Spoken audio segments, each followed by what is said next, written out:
Hey, everybody. My name is GP McLear. I'm the Director of Public Policy and Community Engagement here at Together SC. Welcome to today's training on being an effective advocate. This is a part of our Advocacy Bootcamp, and I hope you've been able to join us for our other sessions, which are available on our website if you're a member. Today, we're going to go through being an effective advocate, what it takes to be prepared individually and as an organization to take effective advocacy actions in your nonprofit. We're going to talk about what advocacy is, what the difference between advocacy and lobbying is, and then go into a couple steps on how to be that effective advocate. This is a great training for those who are brand new to advocacy, whether that's at the organization level or individually, who are interested in learning more about it and really starting with the basics, the very, very basics. This is a great place to start your advocacy journey. So thank you for being here with us today. So first, let's talk about what advocacy is. I always like to start by asking people, if you took a picture of advocacy, what do you think would be in that photo? A lot of times we get answers like people at a rally, talking to lawmakers, holding up a sign, megaphones, or letters, or shirts that all say the same message, or voting. All of those are right answers. There's really no real wrong answer in this question. But it's important to think what advocacy normally is like for people, what people think about when they hear the word advocacy. And it is all those things. It's a rally at the State House. It's signs at a meeting, or sitting down with a legislator or an elected official and talking about your issue. But there's a lot of things that happen before all of these pictures are taken. A lot of work that can be done individually and as an organization, so that when you get to that rally or you get to that meeting, that you know you're going to be better prepared to move the needle on the issue that your organization is tackling. Let's talk about the difference between advocacy and lobbying. Again, this is very basic, and I'm not an attorney, but this is the very basic difference between advocacy and lobbying. A lot of times, nonprofits, particularly board members, but also staff members who are new to the field or new to advocacy, get a little worried about dipping their toes in advocacy because they have always heard that nonprofits aren't allowed to lobby. Well, I want to demystify some of that for you. Advocacy is education on an issue and how it could impact those that you serve, while lobbying is influencing a public official on votes or actions before them. Yes, they can sound a little bit similar, but they are materially different. Advocacy is saying something like, if there is an increase of $500 in this program, we're going to be able to serve this many more families. Lobbying, on the other hand, it may look like, I need you to vote yes on this initiative that would increase something by $500. It's a slight difference, but it is an important difference. One, you're educating on what the issue is at hand, and the other one, you're trying to influence that decision.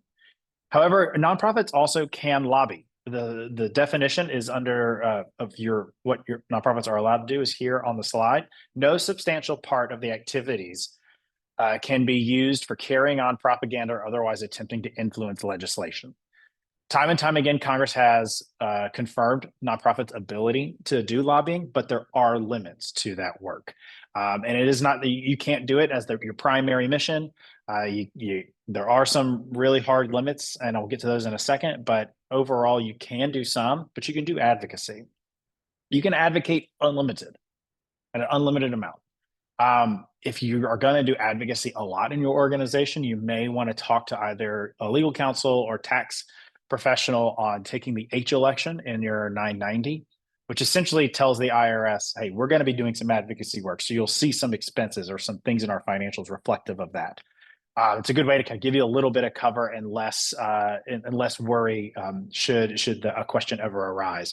But all nonprofits can do advocacy work, regardless of that H election. Lobbying, you can lobby. It's limited, but the solid rule of thumb is about 20%. No more than 20% of your time, your resources, your staff can go towards lobbying. There are charts available. The IRS has some. Boulder Advocacy, a great online resource for nonprofits, has some other additional resources. But those are some good rule of thumbs for today's starting point in advocacy. Why does it all matter? This is my favorite quote from Margaret Mead, although I put West Wing as well because that's the first time I actually encountered this quote. To be honest, never doubt that a small group of thoughtful, committed citizens can change the world. Indeed, it's the only thing that ever has. I like to highlight this with a little bit of a local story. In the community that I live in, there at one point was a ballot referendum to allow Sunday alcohol sales. At the time, our community was trying to get more restaurants in town, more stores in town, and this was one of the tools that was proposed to help with that endeavor.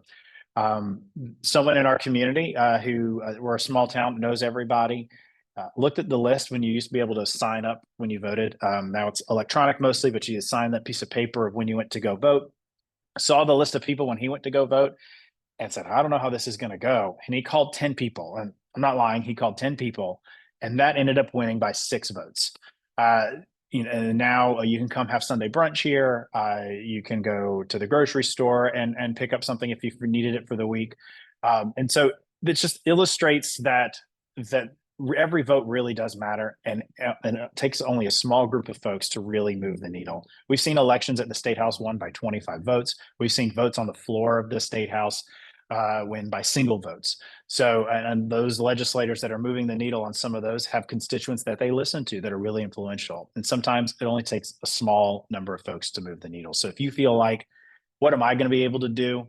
Just find confidence in that every action you take in advocacy can help move the needle for your issue. But I like to reframe this sometimes too, to say that never doubt that a small group of thoughtful, committed citizens can change your world. Indeed, it's the only thing that ever has.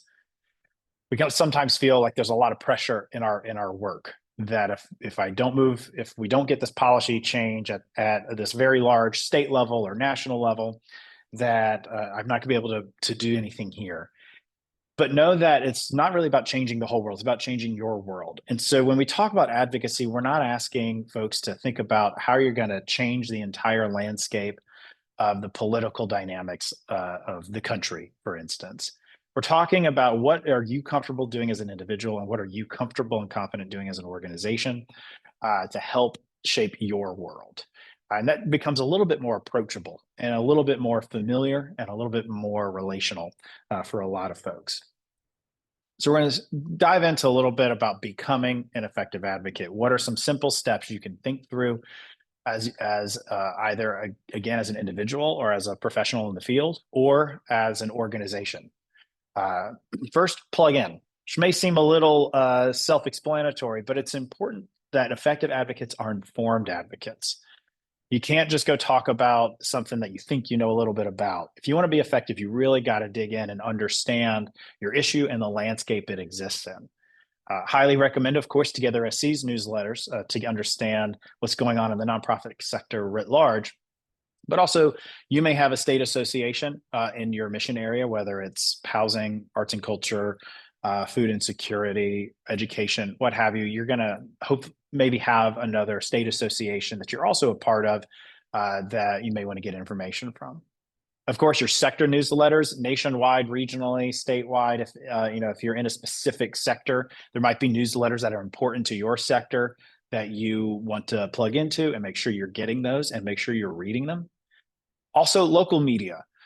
So you have to understand not only your issue and your mission area, but also the landscape that you sit in.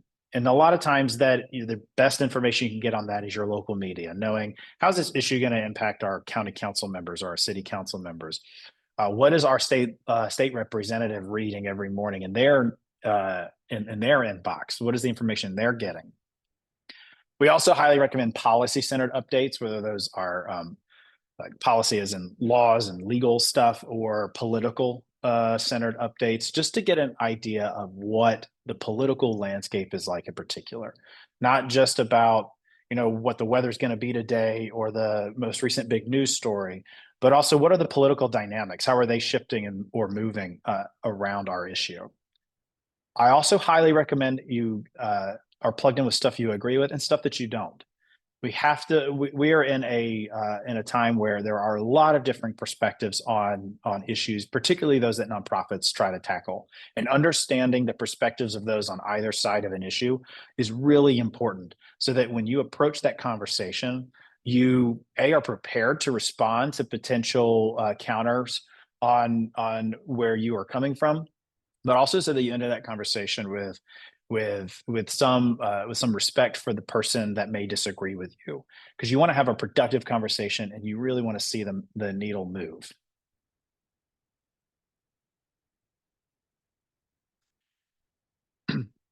Understanding the game. This is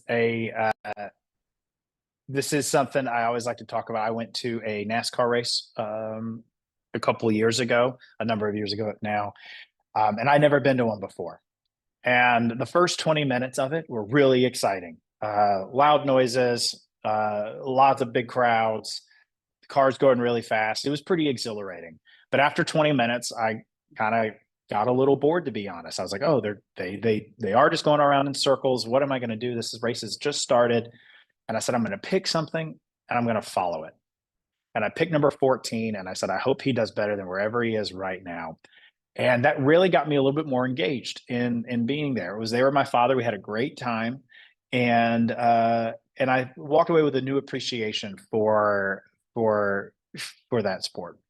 And so I always like to tell that if this feels a little bit inapproachable, the legislative process, the political process, pick something and follow it.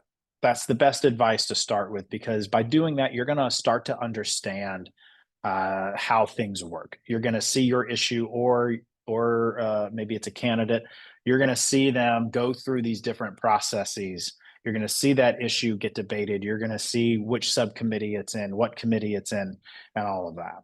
Because knowing when to advocate is just as important as advocating.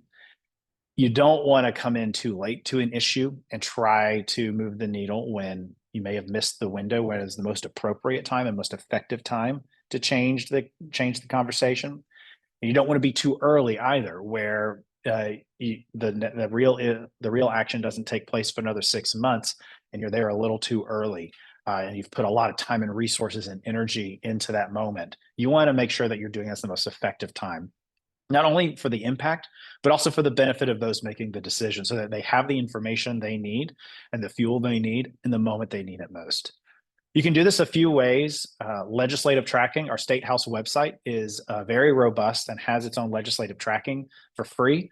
You can sign up and pick a bill number and follow it, and it'll tell you when there's action on it, when a new sponsor is on there. You can follow committees and subcommittees, and you'll get an email alert of when that subcommittee meets. Also highly recommend watching something live, whether it's Congress or the State House, or a lot of local governments these days are streaming their meetings. Tune in and watch them talk about the issue. Hear the motions that they make. How do they open the meeting? What's the meeting structure like? Start to understand how that process works, and you'll really start to see how your issue can be shaped and molded. And then, like I said, learn how it works. Supposedly, meaning the process that they're going to follow, but then actually how it works. Who's actually leading the meeting? That individual. What's their style? Are they, is something happening in the background that you need to understand more about? Learn both of those. And then also read everything. Those things that you plugged in on earlier, make sure you're reading those. Make sure you're reading about how potentially maybe the rules of maybe city council, of how issues come forward and go to a committee or don't go to a committee, things like that. But pick something and follow it so that you feel a little bit more confident about the process that you're about to have to navigate. And then know the players. Look at the whole board here. We're not just talking about necessarily who's going to lead on your issue and your staff, but know who represents you at every level, whether that's city, county, or state, or school board. Know who that is, but then go a little bit deeper. Think about the committees that govern your issues. Who are on those committees? What districts do they serve? Are there folks that you can tap into in your network that are in those districts? Put your political lenses on as well. Understand that some of these elected officials may have leadership positions, that have some unique political dynamics to them. Maybe it's a partisan body, and there are dynamics between the two parties that you have to acknowledge. The political reality is a reality that elected officials have to navigate, and so making sure that you understand that as best you can is important too. And then what about your team? If you're thinking about this as an organization, does your team understand who represents them or who represents the organization, the district that your organization sits in or serves? Are they informed about this? This way that when something happens, your team is fairly up to speed already and can help you take action quicker. Once you know who those players are, try to make a connection with them because it's not just about who you know, it's also about how you treat them. This isn't just about shaking a hand and then asking for change and then never talking to that person again. Follow your folks on social media, so you kind of get a lay of the land of what how they approach issues. Send an email, introduce yourself at a town hall meeting or something like that. I will tell you, first time I interacted with a legislator, I got into a summer long Twitter fight with a former state representative, and I saw him at a town hall meeting later that summer, and decided to walk up to him and say, "Hey, we've been talking on Twitter. Thought I would say hey," and he said, "Oh, I know who you are. Yeah." And in that moment, I realized I've got to work on making sure I have a relationship with this legislator. And I will say, over time, on the issues that I was passionate about and those that I worked in, that I would talk to him about, we grew a really strong mutual respect for one another. And I was able to help answer his questions and I think assuage some of his concerns on some of those issues. And while we didn't agree on everything, who does? We had a really respectful and strong relationship during his tenure, and and I was really happy that we were able to do that, and that was by making a connection and getting to know that individual. Get to know them, get to know who they are as people. These are potentially your neighbors. They Anybody who meets the age threshold essentially can run for office and can be an elected official. And so think about that. If you've got city council members, those are 5, 7, or 9 folks who live in your community who want to serve, and so they're real people. So get to know them, and then also let them get to know you. Let them know, oh, here's the work I'm in, and here's what I'm passionate about, and here's how I like to talk about issues. And let's just get a cup of coffee and talk about and get to know each other. That's really valuable because, as we'll talk about in a little bit, that really is going to position you to be a trusted voice for that person. And you want those to be honest relationships and true relationships as well, making an effort to.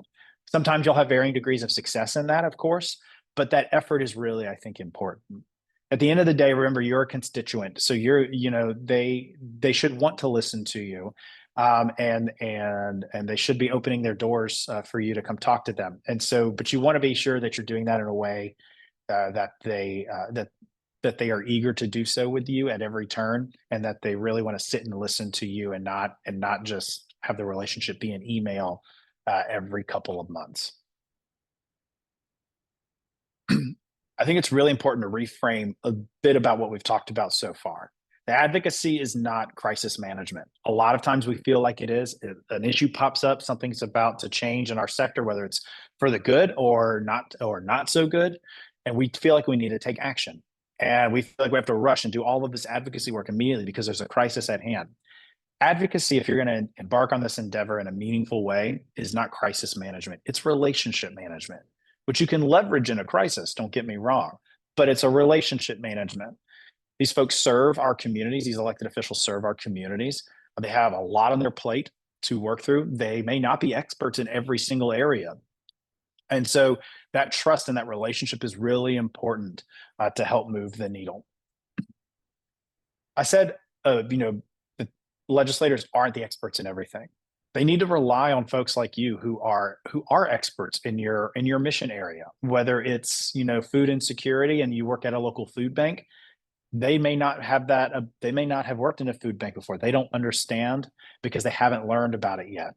And so I think positioning yourself, having that positive relationship, and then positioning yourself as the expert is a really great way to strengthen your ability to advocate on an issue. Because when public policy and your mission intersect, you want you and or your organization to own that space in your community.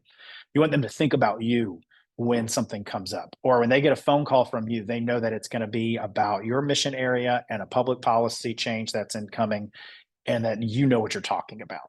So that means you've got to do a lot of things on your own too. You've got to know your research. You have to dig in on what's going on in your sector, in your community, and in your programs, and really dig in and understand what's going on. Stay current on those issues. You don't want to keep leaning on a study that was done 10 years ago or 20 years ago for your case.